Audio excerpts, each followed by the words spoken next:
A sua voz tá toda robotizada, cara. Tá parecendo que eu tô falando com um Android. Você não percebe, Thiago, que a voz do Edivan tá muito estranha? Sim. Tá parecendo aqueles relatos de quem tá escondido atrás de um fundo de luz, só a sombra.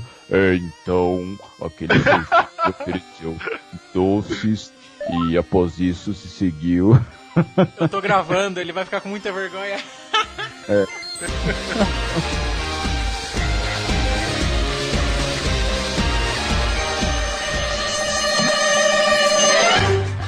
Muito bem-vindo, amante da psicologia, apaixonado por conhecimento, gerador de pod, biblioteca. Este é o Psicocast, o podcast mais louco da internet. Aqui onde as sinapses acontecem, aqui onde já cansamos daquela piadinha sobre o 100% do cérebro. Aqui é Rafael Cerqueira de Santo André, São Paulo. E sempre quando me perguntam em quantas partes se dividem o cérebro, eu respondo, não sei, depende da força da pancada. Nossa. Que bom. Por um segundo eu fiquei com muito medo que vocês não rissem da minha piada. Gente, obrigado. Obrigado. Eu ensaiei ela antes, sabe? Eu me preparei. Eu fiz ela no espelho, foi quase um stand-up. Que bom que deu tudo certo. Olá a todos, sou o Thiago Pereira da Zona Norte da capital paulista. Bem, eu tenho um pequeno texto no momento, né?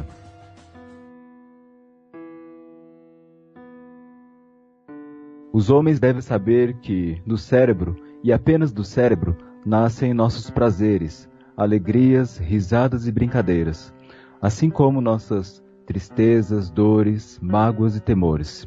E então, de maneira especial, adquirimos sabedoria e conhecimento, e vemos e ouvimos para saber que é justo e o que não é, o que é bom e o que é ruim, o que é doce e o que é sem sabor.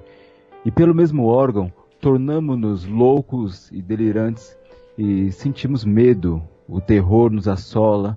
Todas essas coisas provêm do cérebro, quando este não está sadio. Bem, dessa maneira, sou da opinião de que o cérebro exerce um grande poder sobre o homem.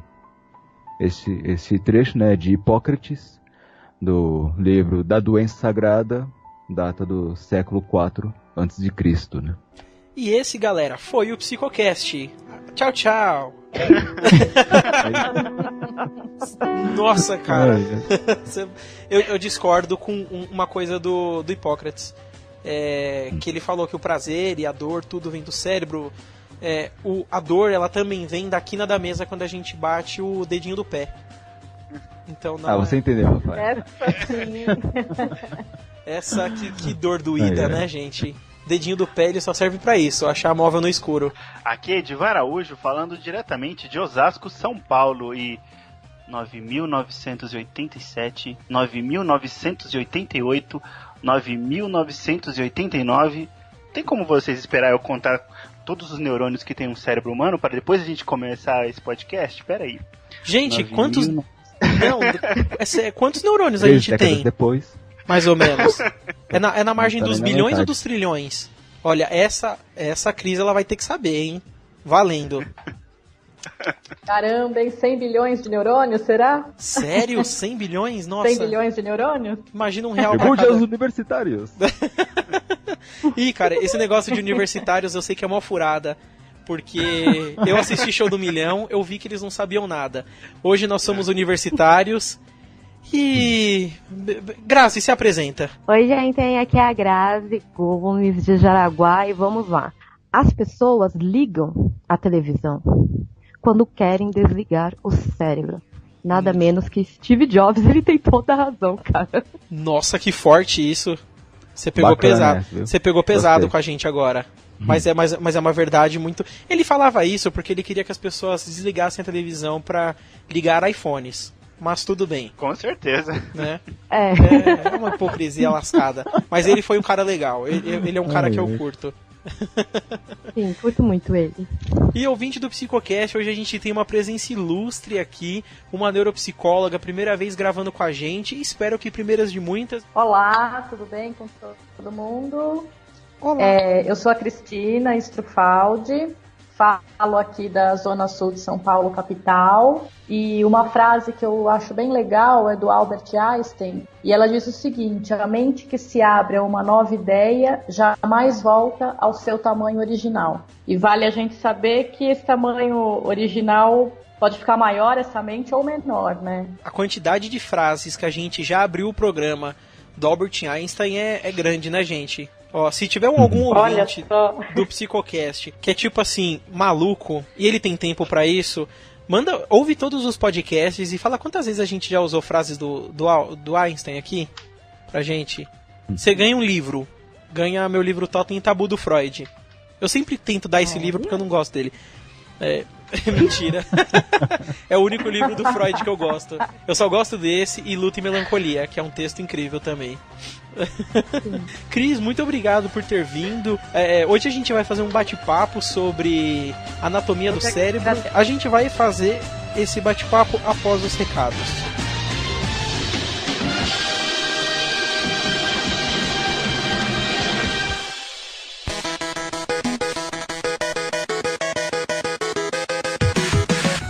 Muito bem, para críticas, dúvidas, elogios, questões existenciais, sugestões de temas, mande e-mail para contato@psicocast.com.br. Eu vou falar mais devagar porque eu ando muito afobado, é contato@psicocast.com.br. E manda pra gente lá também se você tem algum evento que podemos relacionar com a psicologia. A gente pode fazer uma divulgação pra você e se der a gente até leva a equipe do Psicoplay, o nosso canal lá no YouTube, pra fazer umas filmagens, contribuir na divulgação e dependendo do evento, se é para o bem, é de graça que a gente faz isso, viu? O Grupo Psicos, essa rede maravilhosa que o Psicocast está fazendo parte, ela tem a vontade de levar a psicologia como ciência e profissão. E galera, como nem só de luz vive as hospedagens, quem faz a pauta, quem compra os equipamentos aqui do Psicocast, a gente tá te convocando para acessar lá, apoia.c/psicocast. Vai lá, doa o quanto puder, você pode nos ajudar com um valor menor do que um lanche de um dia na faculdade. E você vai estar contribuindo para o projeto continuar crescendo. E a gente faz conteúdo de graça. É muito importante que você contribua para que isso aqui continue pé, firme, existindo. E se você não tem nada de grana, o que eu acho que é muito difícil, você pode também nos ajudar muito avaliando com 5 estrelas lá no facebook.com/psicocast, no iTunes ou no agregador de podcast que você está ouvindo aí, e auxiliar divulgando e curtindo nossas publicações nas redes sociais. Um compartilhamento que seja já faz uma diferença danada. E chega de palavras, jabás e lamentações e vamos aprender um pouco sobre o cérebro. Ou muito, né? Porque esse podcast está completão sobre a anatomia do cérebro, com a presença ilustre da nossa convidada Cristina Strufaldi. Eu pronunciei certo o nome dela? I've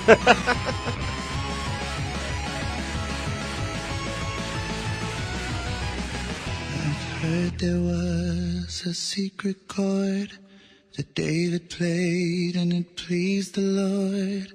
But you don't really care for music, do you? Beleza, galera. Todos conhecem o cérebro. A gente já falou dele algumas vezes aqui no Psicocast.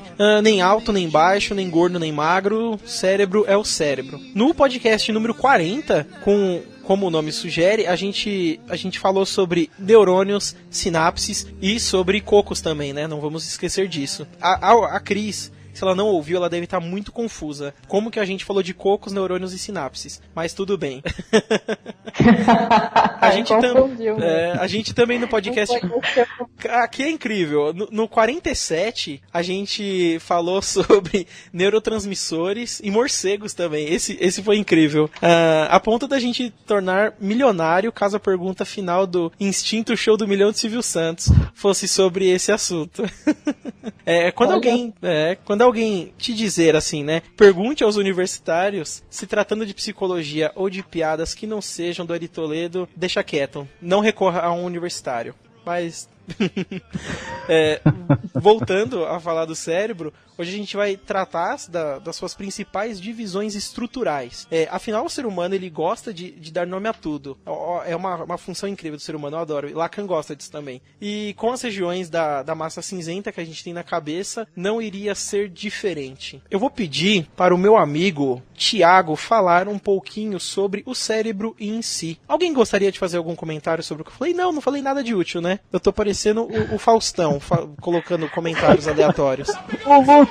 Ô, louco, bicho! Só faltou isso. Tá pegando fogo aí! Então, sobre o cérebro, né, como ficou explícito na frase qual disse no começo, né, onde as sensações, de certa forma, são traduzidas, né? Lugar onde o pensamento e intenção desencadeiam em ação, né? Nossa espécie é dotada do maior cérebro do reino animal, mas isso em termos relativos, ou melhor, isso em comparação ao tamanho do nosso corpo, sendo que até mesmo o Edivan, num dos psicocasts, havia passado essas informações, né, com maiores detalhes, né, que não é porque o cérebro de elefante ou até mesmo da baleia azul, que são os maiores mamíferos, não quer dizer que o cérebro deles sejam igualmente maiores, que esses animais sejam mais inteligentes. Há outros fatores determinantes no grau de inteligência, tais como a quantidade de neurônios, suas ligações sinápticas, a maneira qual essas sinapses também estão organizadas, estando ou não separados da concepção de espírito.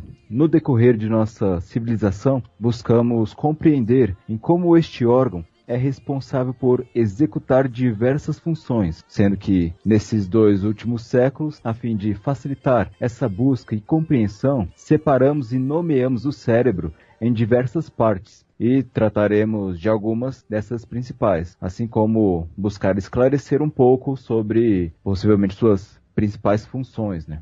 Eu tenho uma coisa pra perguntar pra vocês. Vocês pensam, como que vocês veem essa coisa da dicotomia, né, da mente, corpo, espírito? Porque eu até falei, eu acho que hoje que a gente tem tecnologia, independente de religião ou não, o que a gente chama de mente, essas coisas, corpo, não sei o que, é o nosso cérebro. Basicamente tá vindo de lá.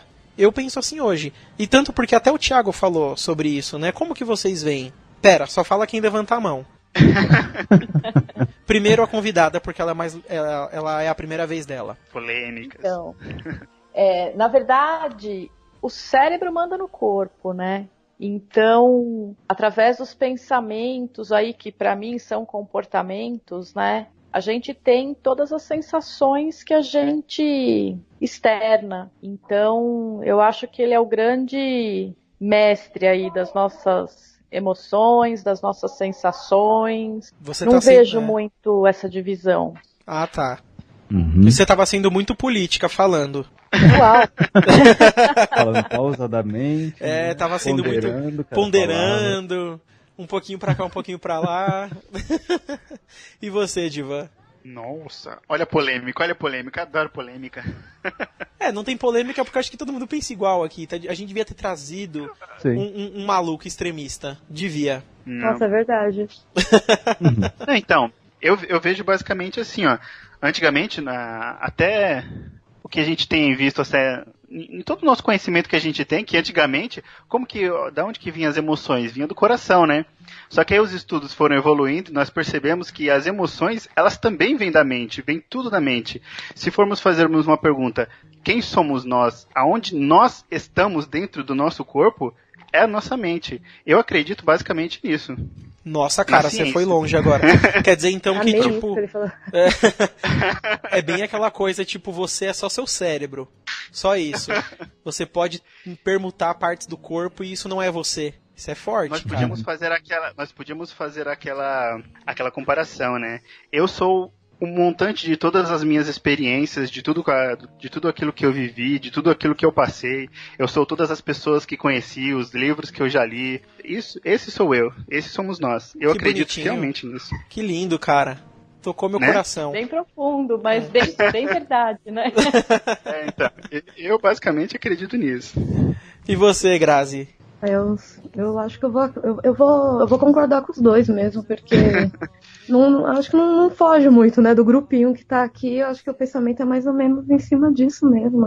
Nossas emoções, tudo que a gente sente, tudo que a gente pensa, querendo ou não, tá no nosso cérebro, né? A gente se comporta de acordo com o que a gente pensa, e o que a gente pensa tá no nosso cérebro, enfim, nossa mente ela é tão abrangente, infinita, eu acho que é bem isso. Antigamente a gente imaginava tantas coisas, a gente até imaginava que a Lua era uma deusa, né? E com os estudos científicos evoluindo, a gente foi mudando tanto o nosso pensamento com essa evolução que teve, que hoje está tão focado essa história de investigar e ver o funcionamento cerebral e tudo que ele é capaz, e a gente nem descobriu, acho que nem metade ainda da possibilidade, né, dos estudos, do avanço dos estudos, né, de um tempo atrás para cá, do início da neurociência mesmo. Então tem tanta coisa ainda para descobrir sobre o nosso cérebro que a gente ainda vai ficar surpreso com muitas coisas que a gente achava que era uma realidade, né, uma coisa assim surreal, de outro mundo, e é tudo coisa da nossa mente mesmo. Olha que você pode se surpreender e a gente descobrir que a Lua realmente é uma deusa.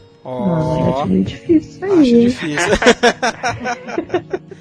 Eu não sei se a Lua é uma deusa. Eu sei que a Lua traiu a Joelma. Isso é uma certeza. Mas não vem ao caso agora. Não foi a Joelma que tu veio, por favor. Know your name and go your own way. Hold your own. Eu diria que eu sou da opinião, acaba parecendo algo muito singular, né? Como se fosse a minha opinião. Mas eu tenho sim, mediante as comprovações científicas, ou seja, o que é científico é trazido conforme métodos rigorosos, que não é simplesmente mero achismo ou percepção ou em forma de interpretação. Então, eu sou da plena convicção de que o cérebro, como eu falei, não lembro mais quando, qual momento, que o cérebro é uma máquina de significação do mundo, não apenas do nosso mundo interno, mas também do externo. Se você está vendo um computador, é porque ele tem um formato, os olhos passam essas informações, é organizado no cérebro e tem a parte semântica, o qual você liga a imagem com a palavra e a palavra com o significado, e você vê que você tem na sua frente assim, um computador ou um smartphone, enfim. O cérebro é uma máquina de significação da realidade. Mesmo se nós não existíssemos aqui, haveria pedra, haveria água, haveria outros animais, porém com o cérebro acaba não vendo somente de forma simplória, biológica, porque o nosso sistema nervoso central, ele acabou ascendendo a níveis que realmente ele acaba construindo a própria espiritualidade em si. E essa espiritualidade também não há de se desprezar, porque ela também influencia na nossa realidade e forma de percepção. Mas tem acreditado, né? Não devemos colocar a carroça na frente dos burros. E creio que nos primórdios da existência do Homo sapiens, buscando as explicações sobre os fenômenos da natureza, e quando se desenvolvia tantas formas de conhecimento, o ser humano sim fez o possível para tentar dar o significado, para tentar dar alguma palavra. Isso também vai muito por conta da comunicação com outros indivíduos que se fez necessário. Bem, as nossas tecnologias evoluíram grandiosamente, com isso a ciência também evolui. Agora, acerca do pensamento místico religioso, apesar do nosso ponto de vista, nós realmente não devemos desconsiderar, pois ela surgiu, né, no momento qual o ser humano buscava, sim, as suas próprias formas de significação. Bem, a religião eu vejo como uma parte do conhecimento humano, a parte o qual diz respeito à cultura. A cultura nos ajuda a explicar coisas, talvez de forma mais simples ou não, mas o cérebro, assim, nos facilitou a produzir ferramentas para compreender a si mesma da forma mais confiável possível. Bem, no começo, né, nós não exatamente no começo, mas quando começamos a estudar o nosso próprio corpo, né, tínhamos a questão do raio-x, que foi um avanço para a época, enfim, só que não tinha, por exemplo, uma qualidade boa de imagem. Depois veio ressonância, depois veio outro, ou seja, o conhecimento ele evoluiu cada vez mais e tem coisas que devem ser sempre revistas. O que nós acreditávamos ser realidade hoje, amanhã se tornou uma forma incompleta do conhecimento. Eu diria assim que o pensamento místico religioso ele parou no tempo, ele pegou muito da espiritualidade e acendeu como se fosse uma realidade única. Bem, agora tá sendo uma crítica quanto à religião, acabei saindo muito disso, né? Porra, cara, você foi longe, hein, mano? Nossa, agora... sim. Não, seu discurso pra mim foi incrível. É isso, o cérebro, ele construiu realidades paralelas. Agora vai de cada indivíduo qual realidade ele gosta ou tem até mesmo capacidade de abarcar ou no contexto qual ele se desenvolve, né? Por isso que apesar da nossa opinião ser unânime, bem, não devemos desconsiderar muito do que o ser humano acabou construindo, né? E uma coisa que eu falei pro Edivan e repito aqui, pra mim há duas coisas que me fascinam no universo. Uma é buracos negros, outra é o cérebro humano, né? Bem legal isso. E só assim completando, né, o que ele comentou, a parte do significado que o cérebro dá para tudo. Cada cérebro, né, a gente pode dizer assim, portanto, cada ser humano enxerga as coisas de um jeito, né? E uma coisa muito interessante é que depende do funcionamento do cérebro, né? O ser humano apreende o ambiente de uma forma diferente, né? Então, por exemplo, numa dificuldade de aprendizagem, vamos supor, e vamos entender a aprendizagem, não a aprendizagem formal, né? A aprendizagem total, porque o nosso ambiente ensina pra gente o tempo todo. E cada um apreende, né, esse ambiente de um jeito. E isso está relacionado muito com as sinapses que cada um faz, com a quantidade de neurotransmissores que cada um libera. E mais legal ainda, né? Isso está muito relacionado com o ambiente da pessoa. E isso é bem interessante, que o nosso cérebro é que realmente, como a Grazi comentou, é que faz a gente se comportar mesmo, né? Sim. Completando o que já foi completado pela Cris, também tá parecendo o debate da Globo. Dos reforçamentos que vivemos na vida, nós trazemos também a questão da própria doença, porque se o cérebro ele é um órgão, se ele está doente, obviamente que vai funcionar de forma incomum. E se o órgão responsável por traduzir, significar a realidade estiver com mau funcionamento, logo essa significação, essa tradução pode ocorrer de forma errônea, né? Em relação ao indivíduo saudável. E nisso nós temos aí diversos transtornos, né? Como o toque, principalmente esquizofrenia, enfim. Agora voltando um pouco mais na dicotomia mente e corpo, se você ferir o seu corpo, você vai sentir uma dor absurda. E aí, uma dor que dói na alma. Mas se a alma é eterna, imagina só se ela sente dor, então, isso do pensamento místico religioso. Então, se a alma sente dor, logo a alma deve sofrer mais do que o caramba, ou até mesmo morrer de dor, o que acaba sendo incongruente com o pensamento místico religioso, né? O ser humano é uma coisa só, né? Se, de repente, uma pessoa sofrer um acidente, perder parte da massa encefálica, as funções respectivas daquela área afetada, obviamente que também serão afetadas. Quando o indivíduo sofre lobotomia, que ele acaba sendo, bem, de certa forma, a parte emocional dele acaba sendo afetada, ele perde empatia, enfim. Quer dizer que o que? Afetou a alma do indivíduo? Fica uma resposta qual pessoas que têm sim um pensamento religioso não conseguem responder. Fica apenas com cara de reticências. Mas essa é uma questão até que simples pra gente, mas seria interessante se desse mais mérito à ciência. Se do pensamento místico religioso não consegue explicar muito, até mesmo foge a certas questões, a ciência não tem medo de ir atrás das respostas. E por conta disso nós respondemos muita coisa, né? Sendo arrogantes ou não, né? Que Deus nos perdoe, né, pela nossa inteligência. Você tá vendo, né, Cris? Essa equipe é demais. Caramba.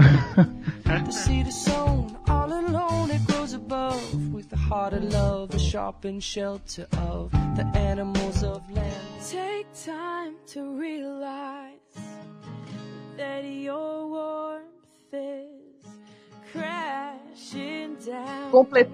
Completando de novo, né, o que ele falou, dentro desse contexto até científico, né, tem na verdade é uma história, né, verdadeira, inclusive, do Phineas Gage, que ele era um 1800 e qualquer coisa, na Inglaterra ele trabalhava fazendo os trilhos do trem. E aí, para colocar esse trilho no lugar certo, eles tinham que dinamitar as pedras para ir construindo. E a função dele, na verdade, qual que era? Ele ele fazia um buraco, colocava o dinamite, startava aquele dinamite para poder ir abrindo espaço ali. E numa determinada ocasião, o que aconteceu? Ele ficou mal posicionado na frente dessa bomba, né, de dinamite, e uma barra de ferro furou o olho dele e entrou pelo lobo frontal dele, lesando tudo isso. E aí, na verdade, ele não desmaiou, não aconteceu nada. Ele consciente, ele foi pro hospital de carroça, né, naquela época, com a barra de ferro entalada no olho, assim, enviesado, né, e no lobo frontal. E aí tiraram a barra, enfim. E ele foi lentamente se recuperando. O que aconteceu com ele? A personalidade dele mudou. Ele ficou uma pessoa assim, ele era uma pessoa super formal, super educada, super responsável. E aí, depois que aconteceu isso, ele ficou sem empatia nenhuma, super egoísta, virou boêmio, não quis mais saber de nada, perdeu o emprego, perdeu família, perdeu mulher, falava muito palavrão, perdeu o juízo, assim, em sentido de por exemplo, sair pelado na rua, e enfim. Isso mostra, e foi a partir daí, inclusive, que os estudos, né, na neuropsicologia, na neurociência, tomaram uma proporção muito maior, que foi aquele momento que eles começaram a estudar a localização do cérebro, né, com as funções realmente que aquilo fornecia pro indivíduo. Então isso mostra o quê? Né, que o que acontece no cérebro, neurofuncionalmente falando, anatomofuncionalmente falando, influencia demais no comportamento da pessoa, né? Então, às vezes a pessoa se comporta de um jeito, né, como por exemplo no déficit de atenção e hiperatividade, e as pessoas acham que a criança é mal educada ou que os pais não educam da maneira adequada, e na verdade não é. Aquele comportamento inadequado é mais forte do que a própria pessoa, ela não consegue, né, sozinha manejar aquele comportamento. O caso do Phineas Gage, ele é tão importante que o crânio dele tá num museu hoje, só não sei em qual museu, não consigo me recordar. Eu acho que é na França, né, não sei. Não sei. Não me recordo também. Mas a galera do Psicocast um dia vai visitar, fazer um documentário pra mostrar pro ouvinte em vídeo também. A gente só tá esperando o patrocínio, mas eu acho muito legal, quero ir junto, hein? Venha, vem com a gente. Em breve a gente já tá indo já. É interessante mesmo essa questão que você levantou, né? Até seria interessante mesmo colocar como se fosse uma forma de debate, né? Quando houve a mudança desse paradigma de corpo, mente, espírito.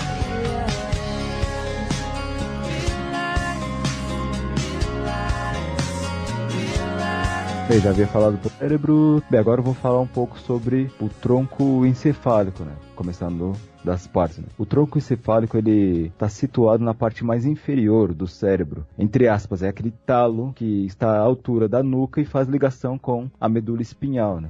A maioria das pessoas que não tem conhecimento básico de neurociências talvez desprezem, com certa razão, né, o tronco encefálico, mesmo porque quando a gente fala de cérebro só quer saber da massa cinzenta, né? E também porque sobre neurociência é justificável as pessoas não saberem, por isso não fazer parte da grade curricular do ensino médio, ou ainda não se fez uma novela cujo protagonista fosse algum tipo de neurocientista. Como o Rafael fala, hashtag fica a dica aí.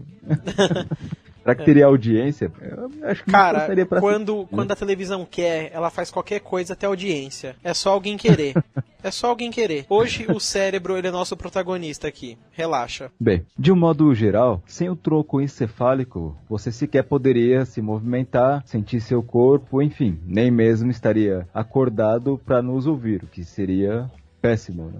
Eu acho.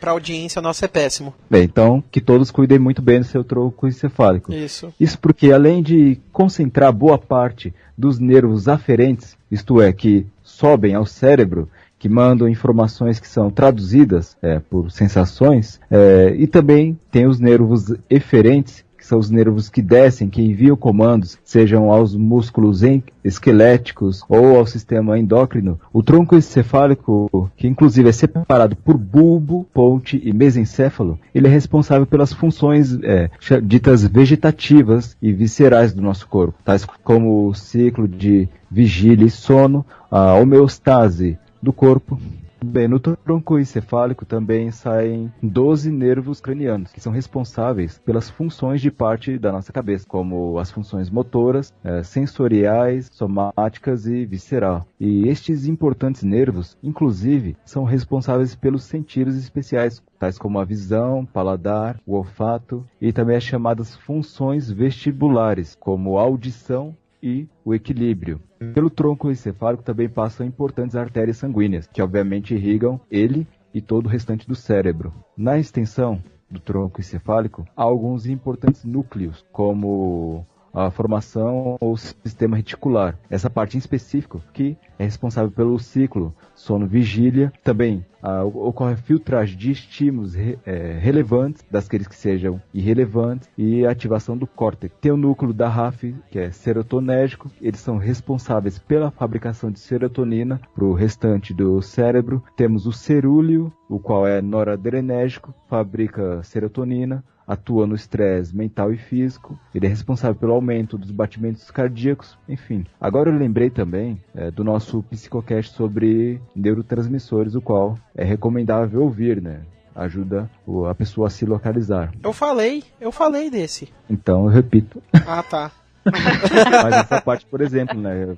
Sobre os neurotransmissores. Mas só para finalizar, ele também é responsável pela conexão com o cérebro, obviamente, do qual Edivan Graziella vão tratar com mais detalhes. Que eu acho importante falar, né, que na ponte, no caso, na fisiologia da ponte, tem também o quarto ventríloco, né, que ele, na verdade, ele é muito importante porque ele é responsável pelaquela produção do líquor, né, que é o líquido do cérebro espinal. Peraí, eu tinha uma dúvida.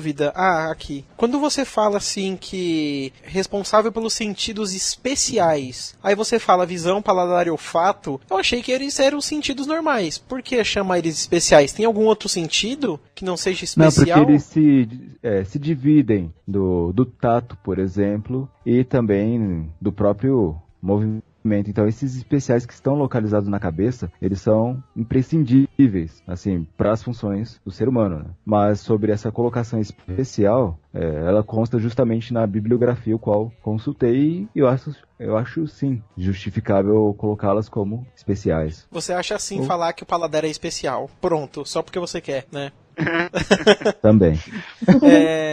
E também... Talvez especial 86 bilhões, pessoal. Eu cheguei ao número. Ah, você estava contando? 86 bilhões de neurônios. Terminei agora, né? Caramba, enquanto a gente gravava, ele contava. Porque tá quietinho, né? E só lembrando que esse é um número específico mesmo. Ele faz parte de uma pesquisa de uma neurocientista brasileira que chegou a esse número. Suzane Herculano. Olha, vocês sabem. Não, então acho que especial no sentido de serem essenciais, né? Tudo bem que a gente vive sem olhar, sem enxergar, sem ouvir, enfim. Mas são super importantes, né, no contexto da evolução, da aprendizagem, talvez nesse sentido que tenha sido especial. Entendi.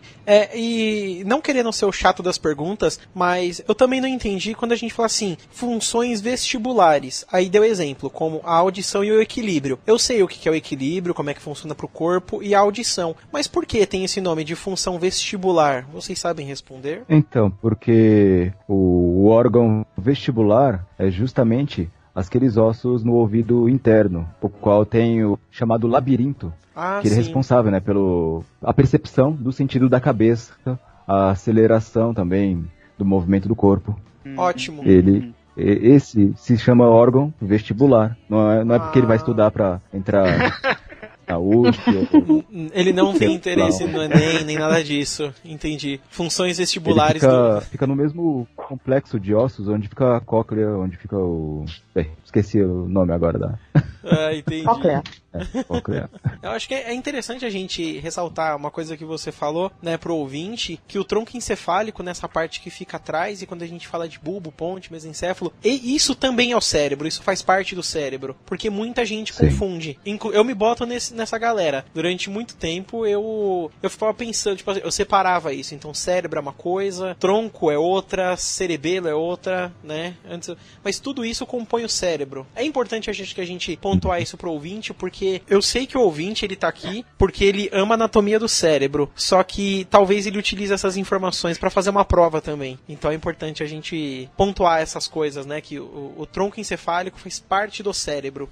A gente pode até completar dizendo o seguinte, né, que a gente tem o sistema nervoso central, e esse sistema nervoso central, ele se divide, né, em encéfalo, que está dentro do osso ali do crânio, né, e a medula espinal, que é a coluna vertebral, vamos supor. E o encéfalo, ele vai se dividir, na verdade, em cérebro, que é a parte dos hemisférios cerebrais, né, o cerebelo, que está meio, um pouco ainda atrás do tronco encefálico ou tronco cerebral, e como um pedúnculo, meio que segurando tudo isso. Então a gente tem o tronco encefálico que se divide aí, né, como ele falou, em mesencéfalo, ponte e bulbo. Então, na verdade, o cérebro, ele acaba fazendo parte do que a gente chama de encéfalo, né? Tudo isso é o encéfalo. Cérebro, cerebelo, tronco cerebral é encéfalo. Melhor ainda, agora clareou bastante também. É algo que eu confundo perfeito, muito. É ótimo. É pra cego ver também, isso funciona, essas explicações. É verdade, a gente tem ouvintes não videntes do Psicocast. É importante que eles saibam onde ficam as coisas. Pra não confundir, né? Já pensou se a pessoa imagina que o cerebelo fica na parte próxima ao coração? Não sei, vai saber, né? Tem cada ouvinte. Ah, cara, não sei. Eu sei que a gente tem uma ouvinte não vidente. E ela é muito inteligente. Ela já é formada em psicologia. Mas Eu antigamente imaginava que o cerebelo era uma parte bela, porque eu lia cerebelo, né? Eu falava cerebelo. Cerebelo, por acaso, onde você imaginava onde era o cerefeito?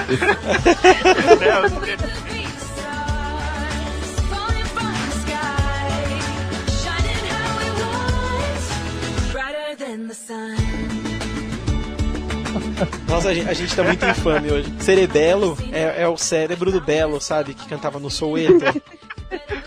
Nossa. Eu podia deixar toda a trilha sonora desse podcast só com músicas do Belo. Não completa a frase, não. Então tá bom, e sugestão de música hoje não. Não, deixa quieto. Edivan, fale, pô, já que a gente já entrou nesse assunto, né, do cerebelo e cerefeio, fale pra gente o que é isso. Então, já pegando ligação já que a gente tava falando sobre o cerebelo, né?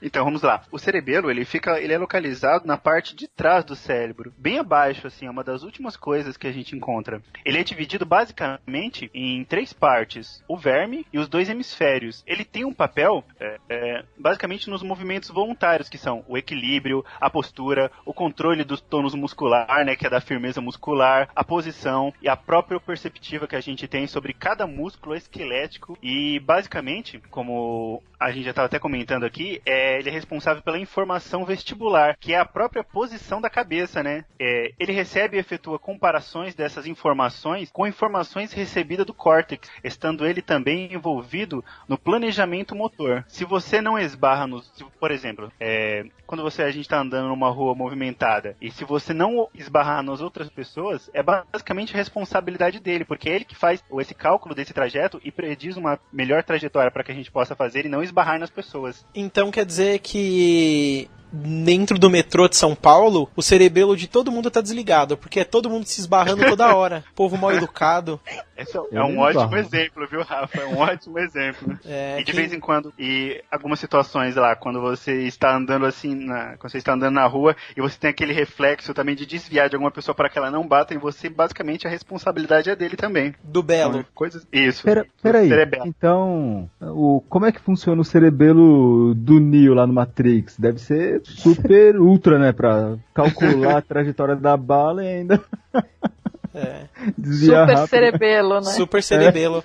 Na verdade, eu acho que o nome do filme era Super Cerebelo e eles decidiram mudar porque não ficou legal. Ia ficar muito científico, né? Aí o pessoal talvez não quisesse. Eu já vi algumas discussões de filosofia sobre Matrix, sobre arquétipos, né, do Jung, o que o Jung fala, sobre a teoria do filme do Matrix. Agora, explicar Matrix pela visão do cerebelo, essa é muito nova. Parabéns, vocês foram muito longe. Vocês ganharam um pontinho. Edivânio, alguém tem alguma dúvida ou gostaria de pontuar? Pode falar. Na verdade, cara, sabe qual que é a explicação do filme Matrix, a oficial mesmo? É que o mundo acabou, o mundo que conhecemos, ele acabou porque o pagode, ele se popularizou tanto que ele dominou o mundo e ele destruiu o mundo inteiro, cara. Nossa, cara. Eu pensei que você ia falar uma coisa muito séria. Eu estou muito piadista hoje, velho.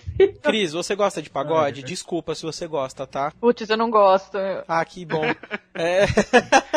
Eu gosto. Que deu certo. Ah, você gosta de pagode, Grazi? Muito, muito? Cara, eu sou mais pro samba, entendeu? Mas eu curto um pagode. Ah, tá, desculpa.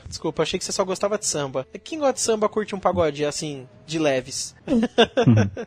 Há uns pagodes bons. Pagodes bons. Edivan, entre no embalo do cerebelo e fale para nós sobre os gânglios da base. Gânglios da base. Esse eu não tenho a mínima ideia.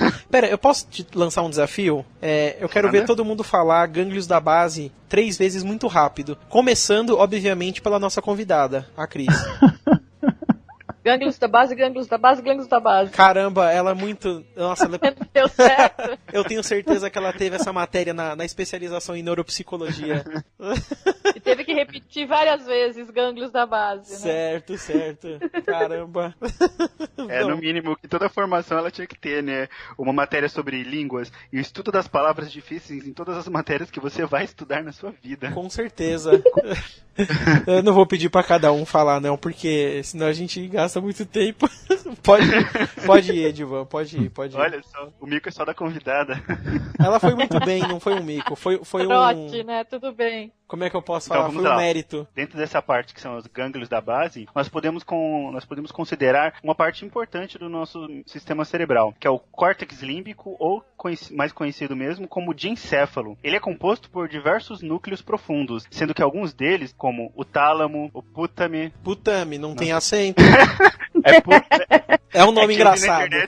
Eu vi na internet com acento, mas tudo bem, tá, vamos lá. Desculpa, talvez. É putame. Putame, beleza. Núcleo caudado, o núcleo accumbens, o globo pálido, núcleo subtalâmico, eu tô falando que a gente tinha que ter matéria sobre nomes difíceis, cara. Começando por oligodendróglio. Nossa. Até errado, eu acho. Mas... Continue sobre o córtex límbico. Essa substância negra, onde ficam todos os principais neurônios dopaminérgicos. Dopaminérgicos é fácil falar. Você pegou as manhas. Estes núcleos, eles possuem diversas ligações com outras áreas do cérebro, sendo 3 principais circuitos, que são o circuito motor, o circuito associativo e o circuito límbico. Ou seja, de uma forma geral, são determinantes do complexo do comportamento que nós temos, pois os gânglios da base, eles se integram às informações motoras, sensoriais e emocionais, e até mesmo as motivacionais. Talvez uma descrição de como isto ocorra é que essas informações, ela vêm do córtex e é efetuada a integração nos núcleos dos gânglios da base, que são enviados ao tálamo, e destes são retransmitidos ao córtex, que resultam no nosso comportamento. É uma rede de comunicação muito ampla e complexa que nós temos no cérebro. Caramba. Cris, você consegue tentar falar com umas palavras mais fáceis que isso? O que exatamente os gânglios da base fazem? Porque pelo que eu entendi, né, assim, de modo geral, eles fazem um catadão, né, das sensações, emoções e todo o resto e transforma isso num comportamento, num produto final. Você pode ajudar a gente nessa compreensão? Então, na verdade, é justamente isso. Ele é um conjunto, né, de pequenos núcleos que estão relacionados com essa parte de coordenação motora, essa parte de emoção, aprendizagem. Então, por exemplo, vamos supor, se a gente tem um dos núcleos celulares do gânglio da base, algum comprometimento ou alguma disfunção, falta de funcionamento, vamos supor, na substância negra, que é um dos núcleos.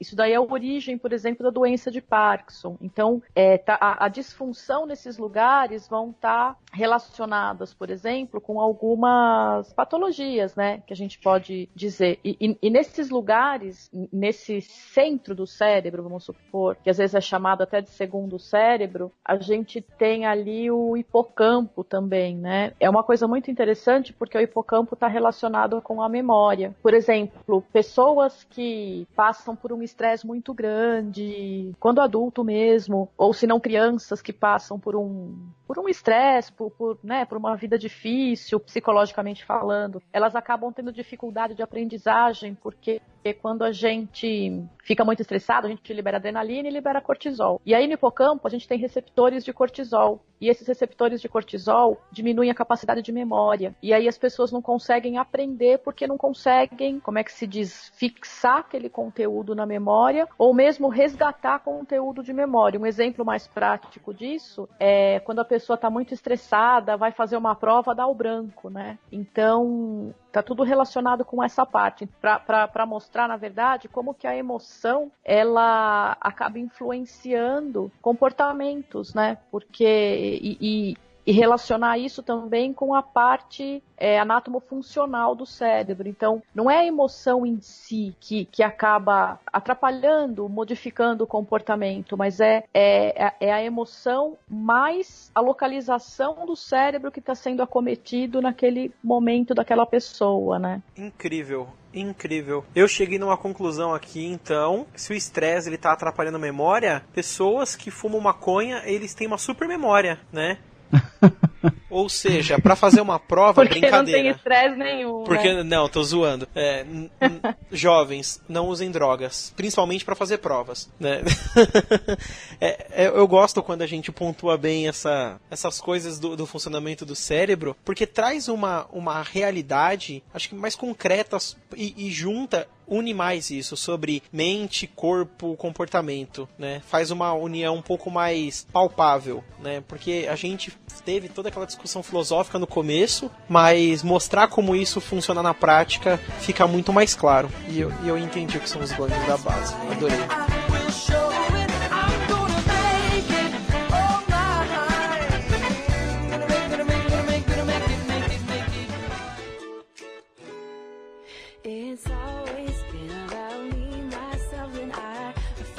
Edivan, eu vou pedir pra você, por gentileza, né, assim, na sua boa vontade, se você tiver, tipo assim, no dia do seu ascendente, claro, né, falar sobre o neocórtex pra gente. Ascendente? Gostaria de saber o que é isso.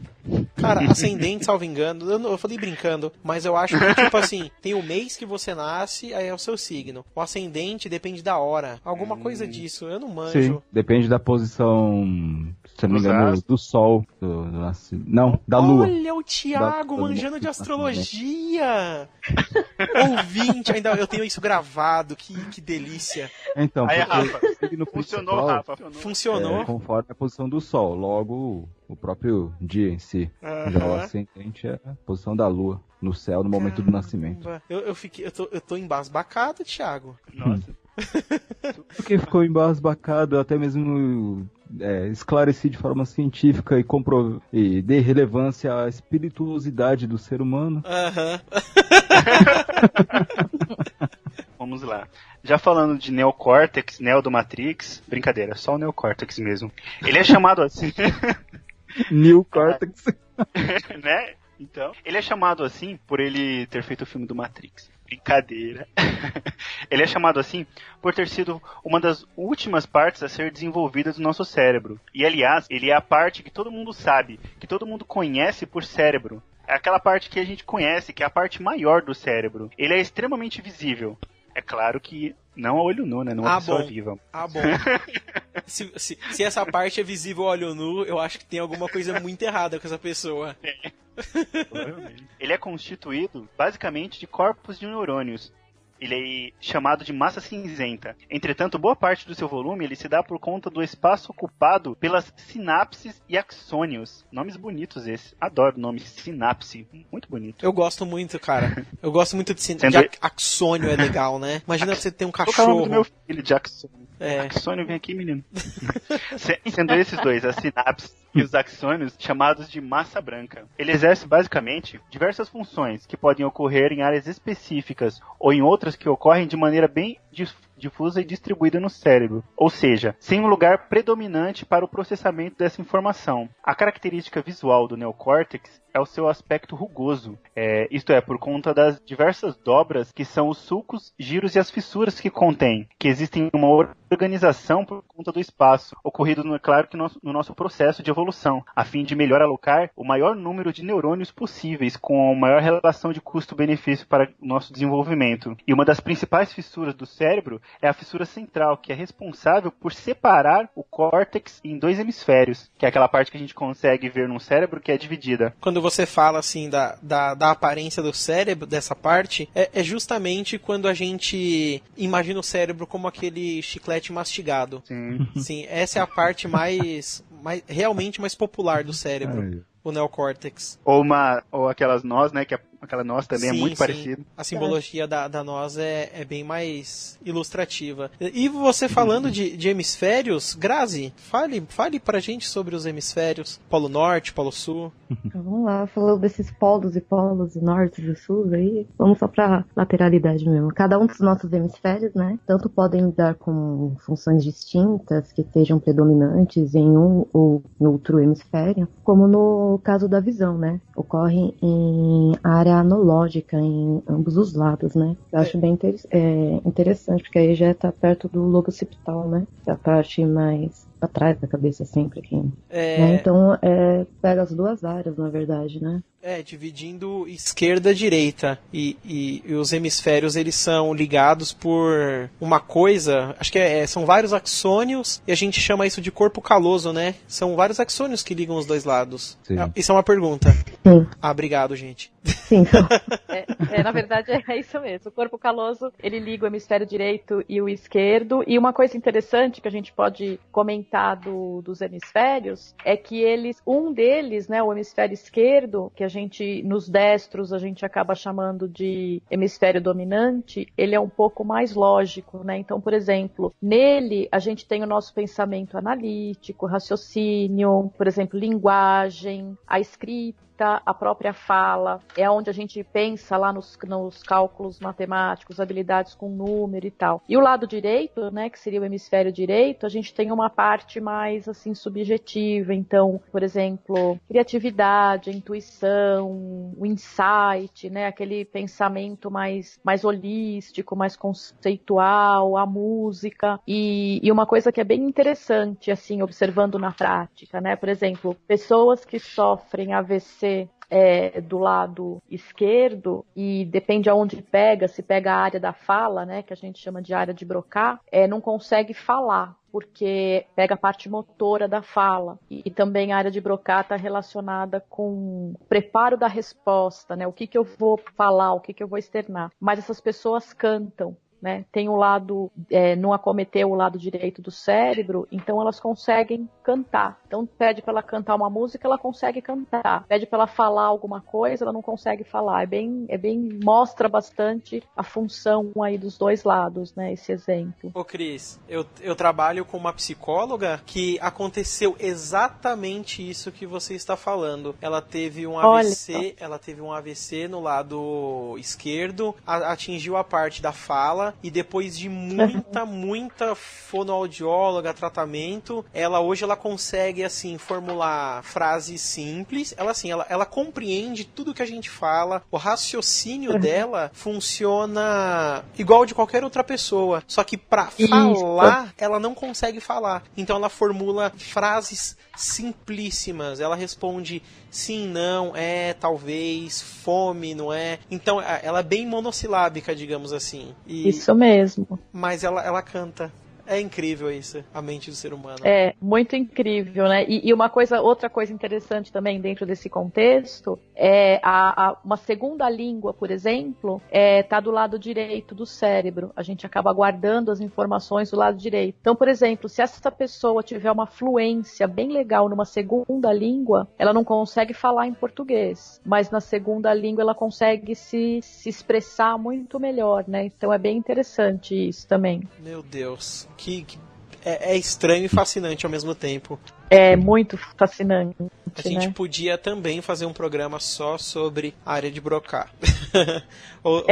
ou sobre lesões, né? Um programa sobre lesões no cérebro. E tem uma curiosidade para os nossos amigos ouvintes, né, sobre o estudo do cérebro, né? Que durante a história, podemos assim chamar, né, pesquisadores da saúde, eles estudavam mais os órgãos fora o cérebro. O cérebro ele nunca foi estudado. As pesquisas mesmo, elas começaram a se aprofundar no desenvolvimento, como funcionava, quais são as partes. Se eu não me engano, foi em 1990 que começou a ter um estudo maciço mesmo sobre o cérebro. É uma das áreas que a gente menos sabe e acredito que é uma das mais importantes para o nosso desenvolvimento. É uma das mais complicadas também, né? Sim. Não é à toa que foi uma das últimas. E a gente vai aprendendo sobre... Acho que pode falar. Quer ver uma outra curiosidade?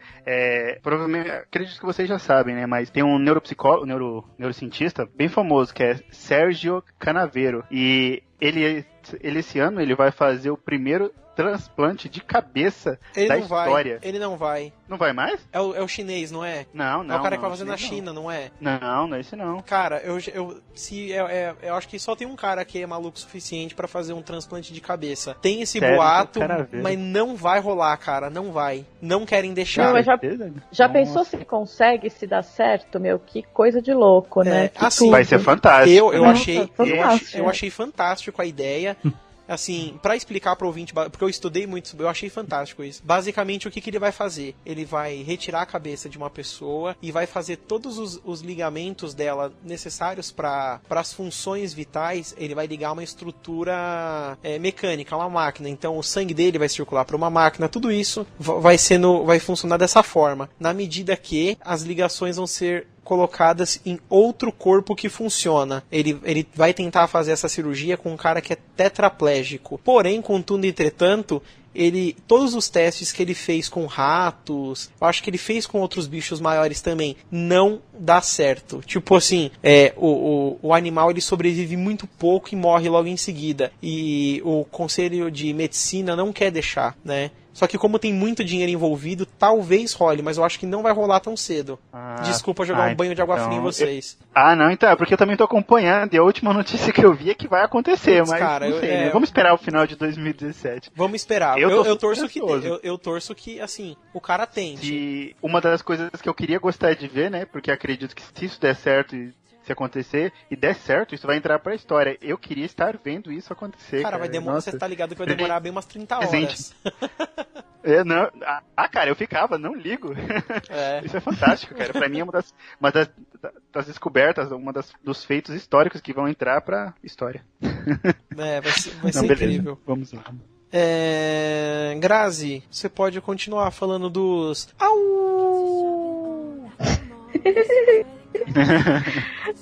Os lobos. Bora lá, vamos Os lobos. só dar mais uma visão geral dos nossos lobos.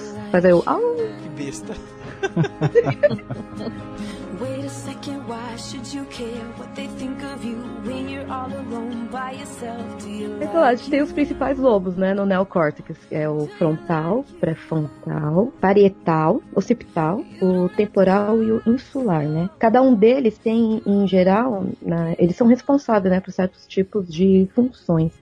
Só para exemplificar, o lobo parietal, onde estão situados os neurônios, motores primários, né? E também os somatosensoriais, né? Que são responsáveis pelo tato e propriocepção. No lobo occipital é o córtex visual primário, né? Onde está a interpretação da nossa visão, né? O que a gente enxerga. E o temporal é o córtex auditivo primário, né? Esses são os nossos...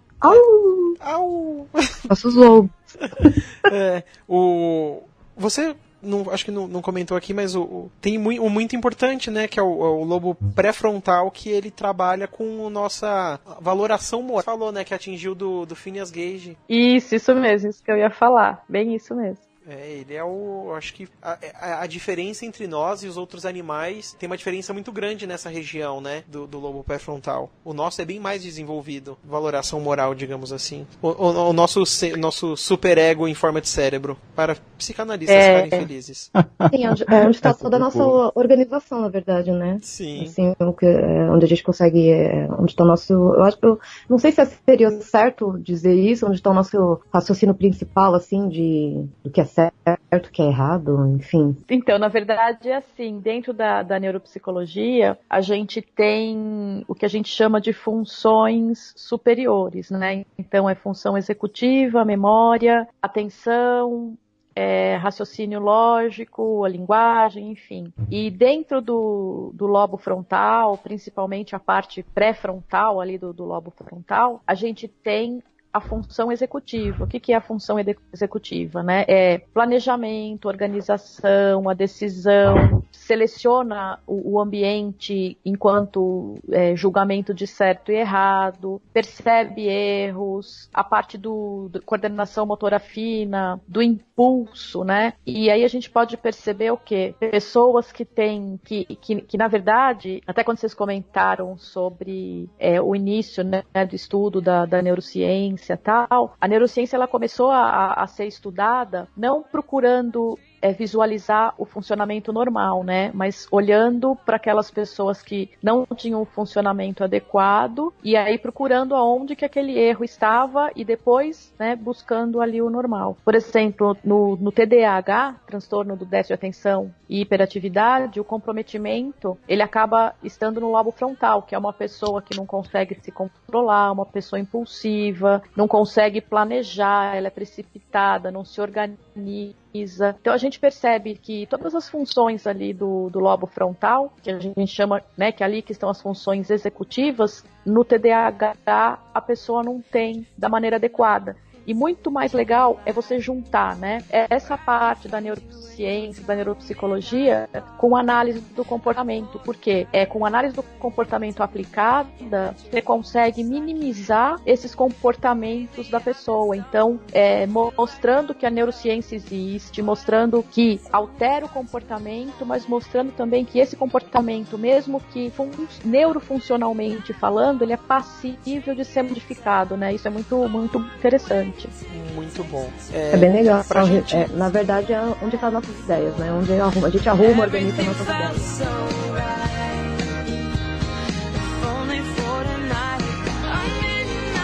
Para a gente poder fechar hoje, Grazi, você pode falar um pouco, assim, você falou dos lobos, agora tentar explicar sobre as áreas do cérebro? Vamos lá, assim, bem, do ponto de vista funcional, né, o córtex, ele é dividido em 3 tipos fundamentais de áreas, né, que são as sensoriais, motoras e as associativas. Alguns desses lobos foram divididos em áreas específicas, né, como aqui já falou que a Broca, né? Na verdade, Broca, em 1861, ele ficou conhecido por descobrir a área onde a linguagem é ativada em predominância. Para quem já ouviu falar dessa área de Broca, ela se localiza no córtex pré-frontal, ventrolateral. E o seu papel é lidar com a linguagem em nível complexo. Afinal, esta parte do cérebro está numa faixa a qual é dominada de córtex associativo, onde ocorre a consonância, isto é, o encontro de processamento de 2 ou mais áreas primárias. Para dar esse exemplo da área de Broca, este reúne processamento da área motora, a área semântica, a memória, a parte toda emocional. Legal.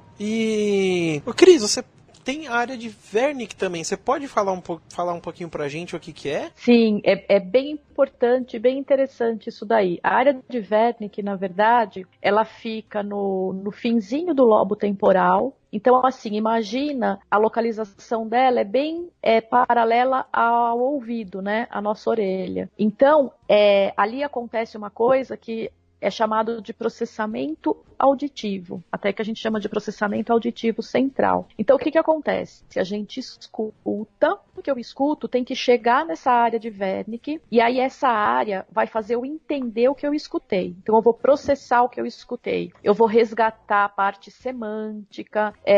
Então, eu tenho que, por exemplo, eu escuto a palavra casa. Wernicke vai fazer com que eu visualize uma casa, com que eu visualize como é que escreve casa, qual que é a função de casa, enfim. E a partir disso, eu mando essa informação para a área de Broca através de feixes que passam na parte superior, né, do lobo temporal, e aí a área de Broca faz o quê? Processa tudo isso e externaliza a resposta. Então, por exemplo, se eu escuto como é seu nome, a área de Wernicke compreende isso, passa para Broca, e aí Broca resgata meu nome, enfim, e responde, meu nome é Cristina. Muito interessante, né? Pessoas, por exemplo, que tiveram algum acometimento em Wernicke, na área de Wernicke, quando você pergunta como você chama, responde que horas são, responde o endereço. Por quê? Porque ela não consegue compreender. E dentro do contexto, por exemplo, do desenvolvimento, tem crianças, né, que até tem um exame que recebe o nome de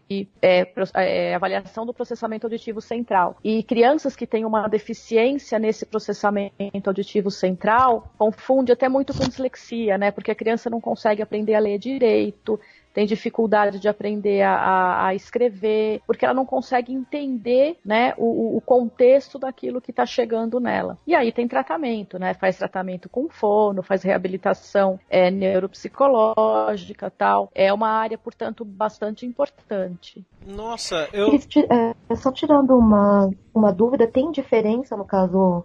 Eu já ouvi falar da afasia expressiva e da receptiva. É possível a pessoa ter uma das duas ou as duas ao mesmo tempo? Sim, sem dúvida. Na verdade, a de expressão é aquela que está relacionada à área de Broca. E a de recepção é a que está relacionada à área de Wernicke. E existe também aquela afasia global, né, aonde a pessoa ela nem entende e nem tampouco consegue responder. E na verdade essa é a pior de todas, né? E ela abrange aí um acometimento muito grande. É mais rara, né? Dado o tamanho que precisa acontecer a lesão do cérebro, mas ela existe também. É isso mesmo, a expressiva e a receptiva.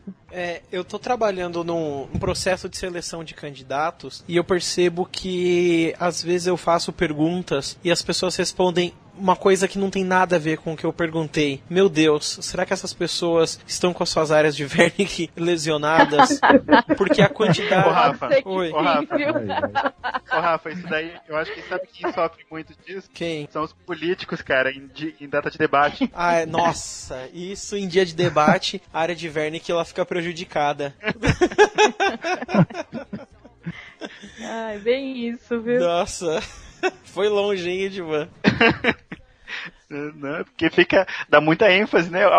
O cara pergunta, quanto que é isso e isso aqui? Aí o cara, XYZ, blá blá. Nossa, o cara fala uma resposta que não tem nada a ver com a pergunta. É igual o debate Será que do governo do estado pra Bahia. Nossa, esse debate, todos os candidatos, 100% deles, a área de Wernicke prejudicada, muito prejudicada, porque cada um, tipo assim, puxava pra sua sardinha. Tinha um que era um maluco, era tipo um Bolsonaro com Datena. Aí tudo que falava, você perguntava de qualquer coisa, de educação, ele falava que tinha que ter mais viatura na rua, na porta da escola, que não sei o que. Não interessa o que você perguntava, ele era o maluco, ele era o Datena. Aí tinha o pastor, aí você fazia uma pergunta, sei lá, sobre economia, ele falava, não, porque Deus tá no primeiro lugar, a gente coloca Deus à frente, e a economia vai tudo bem. Nossa, todos tinham um problema de área de Wernicke. Eu acho que é uma doença, cara. Tipo, é um vírus. Eu acho justo ter um meme disso. Nas próximas campanhas. Fazer um meme político sobre a área de Wernicke de Broca. Nossa, bem legal isso, viu? Só a galera da psicologia vai entender, mas tudo bem. Ótimo, melhor ainda que só a gente vai rir, os outros não vão entender nada. Vai ser uma piada secreta dos psicólogos. Sim. O ouvinte, se ele manja de Photoshop alguma coisa, manda pra gente uma arte, né, da área de Wernicke prejudicada com os políticos. A gente vai adorar. A gente coloca lá na página do Psicocast.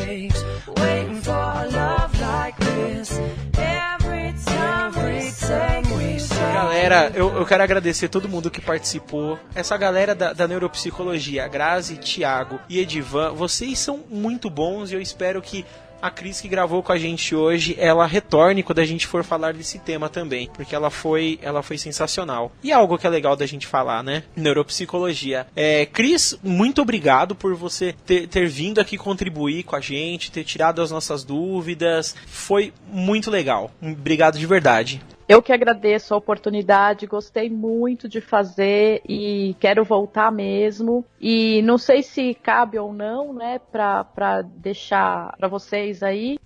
Eu estou preparando um curso, né, sobre a noções básicas de neuropsicologia para estudantes, até mesmo vale como hora complementar e para psicólogos mesmo, porque dentro da prática, o que a gente percebe, né? A neuropsicologia ela faz avaliações neuropsicológicas e tal. E isso daí, qualquer psicólogo pode fazer, na verdade. Não precisa ser o especialista em neuropsicologia. Mas o que a gente percebe? Que às vezes falta um pouco de base para esses psicólogos trabalhar dentro dessa área, né? Então eu acho um curso bem pertinente também para os psicólogos fazerem. É muito, muito legal. E a gente está preparando aí mais para o fim do ano esse curso. Curso de extensão, né? Um curso livre, na verdade.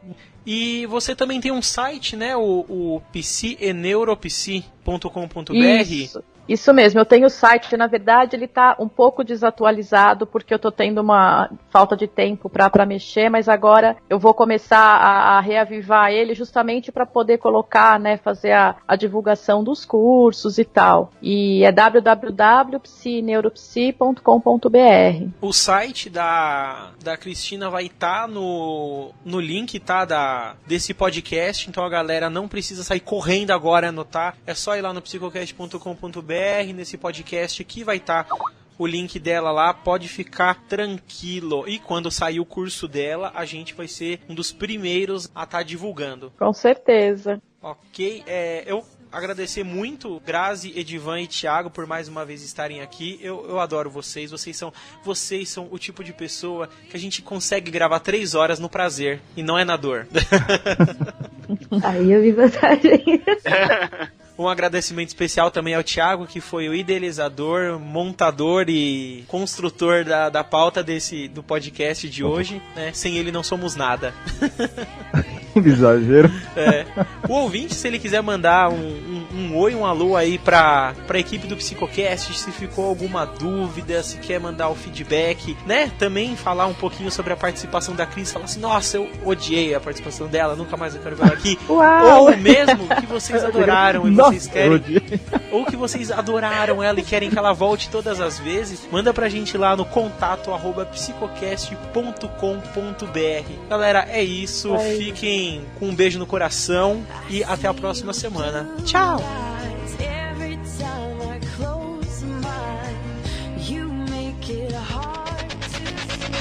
Este podcast foi editado pelo Grupo Psico, sua produtora de conteúdo. Acesse psicocast.com.br e descubra! Senhor Thiago? Sim, senhor de Thiago. Tem uma pergunta lá na pauta que tá escrito putamen. É putamen mesmo o nome da parte do cérebro? Tá certo isso? Putamen. Putamen. Se quiser aproveitar o tempo pra verificar. Pode ser. Eu procurei aqui, cara. Eu achei muito engraçado isso. Sério, que estranho. Putamen. É o T, que é a sílaba tônica. Putamen. Nossa, gente, vocês não sairiam da 5ª série. Caramba. Jesus.